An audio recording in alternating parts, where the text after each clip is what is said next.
ពេលដែលបងប្អូនជោគជ័យគេស្គាល់យើងតែពេលដែលយើងបាក់គេចាំមើលយើងខ្លាំងប៉ុណ្ណាណែអាភាពដែលយើងអត់បាក់នេះអាយើងគ្រប់ឈរឡើងវិញដែលគេថាជុំអានេះសា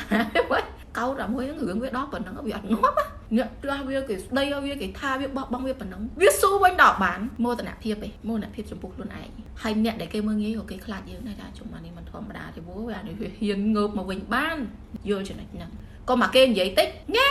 បាត់ហើយខ្ញុំនិយាយពេលខ្លះខ្ញុំសើចចាខ្ញុំចង់ឲ្យបងប្អូនមានកម្លាំងចិត្តដែរកុំយកវាជារឿងមួយអូយត្រូវសែតបាក់ទឹកចិត្តអីយំវាគ្មានប្រយោជន៍អីទេរឹងមាំឡើងព្រោះខ្ញុំតាអ្នកណាតុនជ្រាខ្ញុំទៅទាត់មួយជើងពីក្រោយហ្មងក្រោកឡើងដៃមានជើងមានខួរក្បាលមានមិនក៏មិនគិតមិនក៏មិនប្រឹងគ្មានណាគេមកសម្រាប់យើងទេគុំតែធ្វើអីខុសដាក់គេទៅបានហើយឲ្យតែខ្លួនយើងជាមនុស្សម្នាក់ល្អស្មោះត្រង់មិនដែលបោកប្រាស់គេជឿទៅអំពើល្អនឹងជួយយើងវិញថ្ងៃណាមួយហើយឲ្យឧស្សាហ៍ណាឲ្យឧស្សាហ៍ទៅណាឲ្យមានចិត្តគុំមកពេលខ្លះខ្លួនក្រឲ្យខ្ជិលទៀតដើរទៅណាអាគេជ្រុះអីមានជួយរើសអត់ចិត្តនោះអត់ចិត្តមនុស្សចឹងអត់កណាស់ទេណានិយាយប្រាប់ឲ្យទៅណាឲ្យមានចិត្តមានថ្លើមអាគេអត់សុំយើងក៏ដោយទៅជួយគេទៅនេះ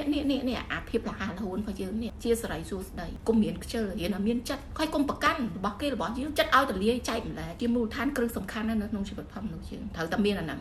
ក្រកម្រិតណាក៏ដោយក៏គេមើលងាយយើងដែរឲ្យតែនេះមានអត្តចរិតមួយជាមនុស្សថ្លៃថ្នូរតែបើយើងមានហើយយើងធ្វើអចរិតមនុស្សអត់ចិត្តគេមើលងាយយើងបានដូចគ្នា